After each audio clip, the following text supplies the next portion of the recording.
جویا news plus registered کے لڈن برے والا سے نمائندہ شاہد خان جویا کی رپورٹ کے مطابق ڈی پی او وہاڑی محمد عیسیٰ خان کے ہدایات پر پولیس تھانہ لڈن کا جرائم پیشہ افراد کے خلاف کریک ڈاؤن جاری ہے۔ روبینہ عباس قائم مقام ڈی ایس پی صدر اور ایس ایچ او تھانہ لڈن رائے ساجد حسین نے ایک پریس کانفرنس کے ذریعے اپنی آج تک کی گئی کارروائیوں اور اس کے نتائج پر سیر حاصل گفتگو کی اور صحافیوں کے سوالات کے جواب بھی دیے۔ انہوں نے بتایا کہ ایس ایچ او لڈن اور ان کی ٹیم نے جرائم برخلاف پراپرٹی کے 46 مقدمات ٹریس کر کے 66 لاکھ روپے مالیت مال مسروقہ برآمد کیا۔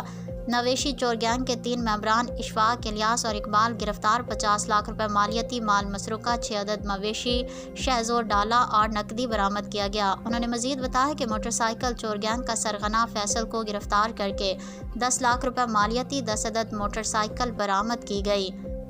فانی سہو گینگ کے ڈکیت عرفان سہو اور سعید پولیس مقابلے میں ہلاک، 32 مقدمات ٹریس، 6 لاکھ روپے مالیتی مال مسروقہ برآمد کیا گیا۔ 4 کیٹیگری اے سمیت 14 اشتہاری گرفتار کیے، جبکہ جرائم پیشہ افراد سے 10 عدد آتشی اسلحہ بھی برآمد کیا گیا۔